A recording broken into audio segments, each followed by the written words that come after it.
What sorts of activities, what sorts of things increase dopamine, and how much do they increase dopamine? Well, let's take a look at some typical things that people do out there or ingest out there that are known to increase dopamine. So let's recall that you have a baseline level of dopamine and that everybody does. And even within a family, you might have family members who are very excitable, happy, and motivated, and others who are less excitable, happy, and motivated. But your level of dopamine has everything to do with those genetics, but also with what you've experienced in the previous days and the previous months and so on. When you do or ingest certain things, your levels of dopamine will rise above baseline transiently. And depending on what you do or ingest, it will rise either more or less, and it will be very brief or it'll last a long time. So let's take a look at some of the typical things that people take and do and eat. Some are good for us, some are not good for us. And let's ask how much dopamine is increased above baseline. Now, of course, these are averages, but these are averages that have been measured in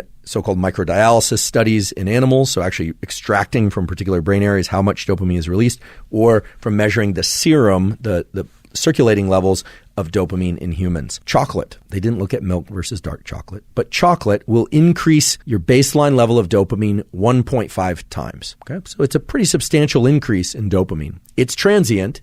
It goes away after a few minutes or even a few seconds. I'll explain what determines the duration in a minute, but 1.5 times for chocolate. Sex, both the pursuit of sex and the act of sex, increases dopamine 2 times.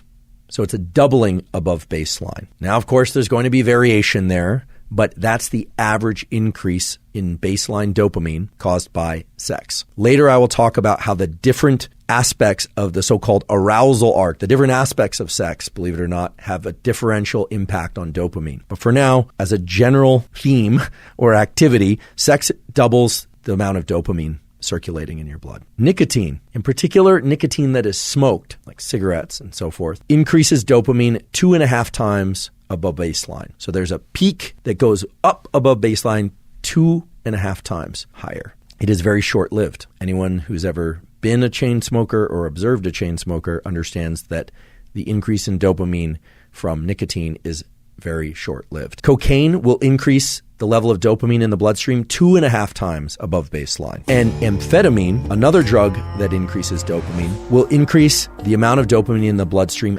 10 times above baseline. A tremendous increase in dopamine. Exercise. Now, exercise will have a different impact on the levels of dopamine depending on how much somebody subjectively enjoys that exercise. So if you're somebody who loves running, chances are it's going to increase your levels of dopamine 2 times above your baseline, not unlike sex. People who dislike exercise will achieve less dopamine increase or no increase in dopamine from exercise. And if you like other forms of exercise like yoga or weightlifting or swimming or what have you, again, it's going to vary by your subjective experience of whether or not you enjoy that activity.